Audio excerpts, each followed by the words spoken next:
Hello students, good morning. Objective question की video की series में आज के इस वीडियो में हम देखेंगे 12th commerce OCM organisation of commerce and management के प्रीवियस ईयर बोर्ड एग्जाम 2024 के ऑब्जेक्टिव क्वेश्चंस एंड उसके सॉल्यूशंस।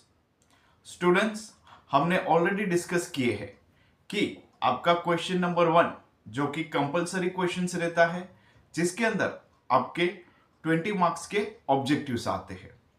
स्टूडेंट्स, ये क्वेश्चन जो है काफी इजी रहते हैं।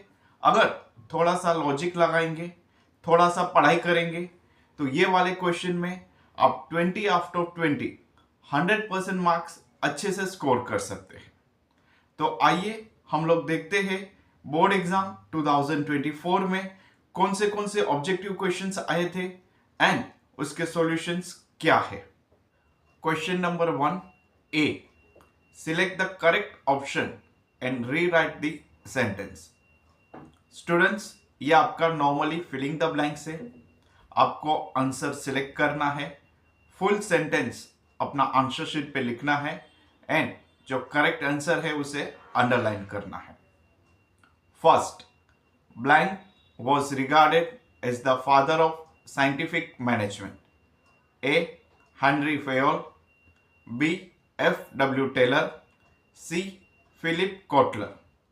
स्टूडेंट्स, ये वाला क्वेश्चन 2025 में आ चुका है। इसका करेक्ट आंसर है F.W. टेलर।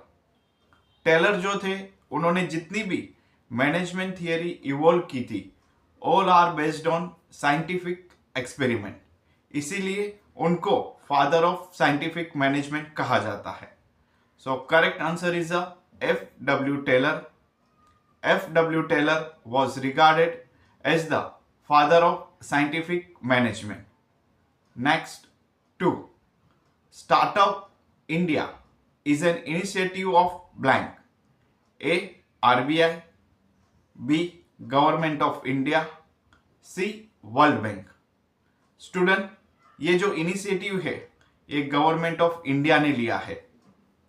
कंट्री में, इकोनॉमी में एम्प्लॉयमेंट अपॉर्चुनिटी जनरेट करने के लिए, एंटरप्रेन्योरशिप को प्रमोट करने के लिए ये स्टार्टअप स्टार्ट किया गया है। तो इसका correct answer is a government of India. Startup India is an initiative of government of India. Next,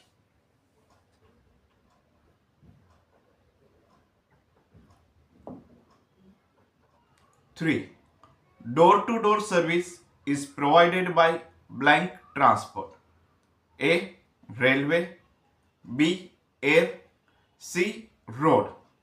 Students, railway transport, rail transport and air transport is limited till the railway station and airports. But physically and practically, road transport can be possible till the doorstep of the customer.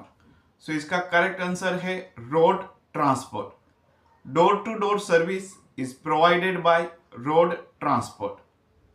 4. For economic growth and national security, blank stability is required. A. Political, B. Social, C. Economics. Student, इसका correct answer है political.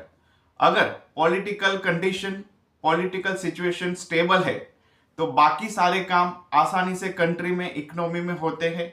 Economy, country grow करेगी। सो correct answer is a political.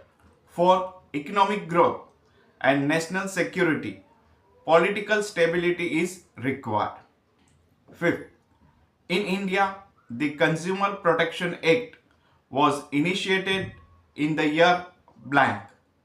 A. 1947, B. 1989, C. 1986. Student, इसका correct answer है 1986।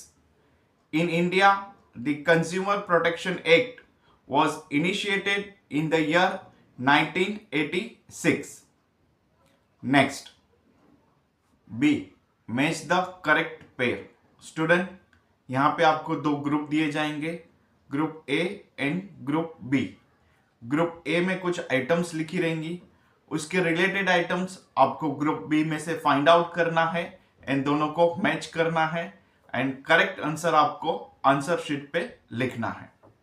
Group A principle of unity of direction, B planning, C warehousing, D consumer right, E registered brand. Group B 1 right to information, 2 last function of management, 3 distinct name, 4 one head one plan, 5th seller, 6 basic function of management, 7 time utility, 8 general guidelines, 9 trademark, 10 place utility।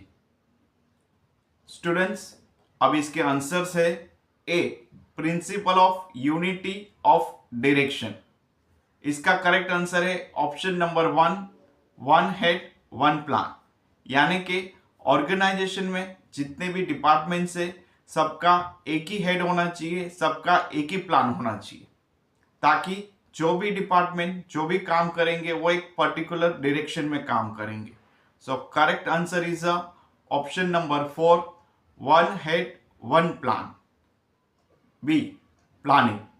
Planning जो है हमारे management function का first step है, basic function है। So इसका correct answer है option number 6 basic function of management. C warehousing. Student ये वाला क्वेश्चन 2025 में भी आ चुका है, बट अलग स्टाइल में आया था। Warehouse creates time utility. So इसका करेक्ट आंसर है option number 7 time utility. D consumer right. इसका करेक्ट ऑप्शन है option number 1 right to information. Consumer जो भी प्रोडक्ट खरीदते हैं, जो भी गुड्स एंड सर्विसेज खरीदते हैं, उनका राइट है कि उनको उस प्रोडक्ट के बारे में, उस गुड्स एंड सर्विस के बारे में सारी की सारी इंफॉर्मेशन होनी चाहिए। So correct answer is option number 1 right to information. E registered brands. Student कोई भी कंपनी कुछ नया प्रोडक्ट इन्वेंट करती है, कुछ नया प्रोडक्ट बनाती है, तो वो अपनी ब्रांड को रजिस्टर्ड कराते हैं, उसे कहते हैं ट्रेडमार्क। सो इसका करेक्ट आंसर है option number 9 trademark. Next C state whether the following statement are true or false। Student ये नॉर्मल आपका ट्रू फॉल्स है, आपको फाइंड आउट करना है कि जो स्टेटमेंट है करेक्ट है या इनकरेक्ट है, एंड देन आपको अपना आंसर शीट पे लिखना है एंड वहां पे लिखना है ट्रू और false. 1 cooperation is not necessary for smooth flow of organisational activity. Student ये इनकरेक्ट स्टेटमेंट है। कोऑपरेशन ये कंपलसरी है, ये कोऑर्डिनेशन फंक्शन से रिलेटेड है। सो इसका करेक्ट आंसर है false. 2 current account is open by salaried person. Student ये वाला स्टेटमेंट भी इनकरेक्ट है। सैलरीड पर्सन जो है वो सैलरी अकाउंट ओपन करते हैं एंड बिजनेस पर्सन जो है वो करंट अकाउंट ओपन करते हैं। सो करेक्ट आंसर है false. Next 3 with the help of outsourcing company we can focus on the core areas। Student ये करेक्ट स्टेटमेंट है, यानी कि कोई भी कंपनी, कोई भी ऑफिस, कोई भी फैक्ट्री, कोई भी ऑर्गेनाइजेशन रहती है, उनका एक कोर बिजनेस रहता है। स्टूडेंट्स कोई भी कंपनी, कोई भी ऑर्गेनाइजेशन, उनका जो कोर बिजनेस है उसके अलावा उनको जो जो सर्विसेज की जरूरत पड़ती है वो बाहर दूसरी जो कंपनी स्पेशलाइज्ड है उनसे वो सर्विस लेती है, जैसे कि housekeeping service, security service, driving service, इसे कहते हैं आउटसोर्सिंग। सो कंपनी ये सारी सर्विसेज दूसरी कंपनी से लेती है ताकि कंपनी मैनेजमेंट का टाइम वहां पे वेस्ट ना हो और कंपनी मैनेजमेंट अपने कोर बिजनेस के ऊपर ज्यादा फोकस कर सके और अपने प्रोडक्शन को ग्रो कर सके। सो स्टेटमेंट इज करेक्ट, आपका आंसर है true. Next 4, the seller has to recognise the rights of the customer. Student, ये वाला स्टेटमेंट भी करेक्ट है। सेलर को कंज्यूमर के सारे राइट्स को ध्यान में रखना है, उनकी डिग्निटी को ध्यान रखना है और उनके हिसाब से उनको ट्रीट करना है और उनको गुड्स एंड सर्विसेज सेल करनी है। सो आपका आंसर जो है that is correct, true. 5th, the term market is derived from the Latin word markets. Student, ये वाला क्वेश्चन भी 2025 में आया है। फिलिंग द ब्लैंक्स में ये क्वेश्चन आया था। ये जो स्टेटमेंट है करेक्ट स्टेटमेंट है एंड आपका आंसर जो है that is true. Next D, find the odd one.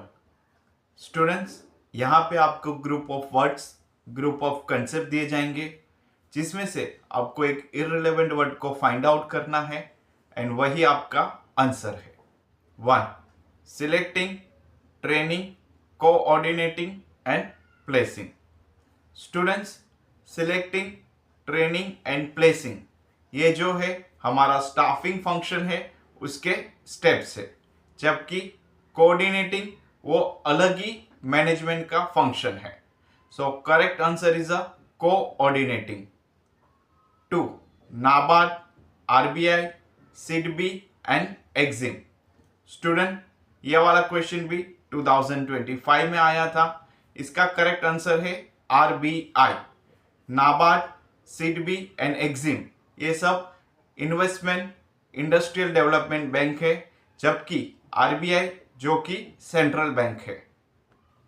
3, debit card, credit card, Aadhaar card and ATM card. Student, ये वाला क्वेश्चन भी 2025 में आया था।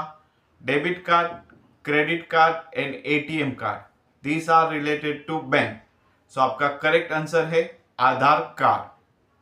4, job security, health and safety measures, good working condition and reasonable profit. Student, यहाँ पे बात हो रही है एम्प्लॉय वेलफेयर की। So job security, health and safety measures and good working condition are related to employ welfare. तो आपका correct answer है reasonable profit. 5th, price, people, promotion and product. Student, ये वाला भी क्वेश्चन 2025 में आया था। ये मार्केटिंग के फंक्शन से, तो इसका करेक्ट आंसर है पीपल।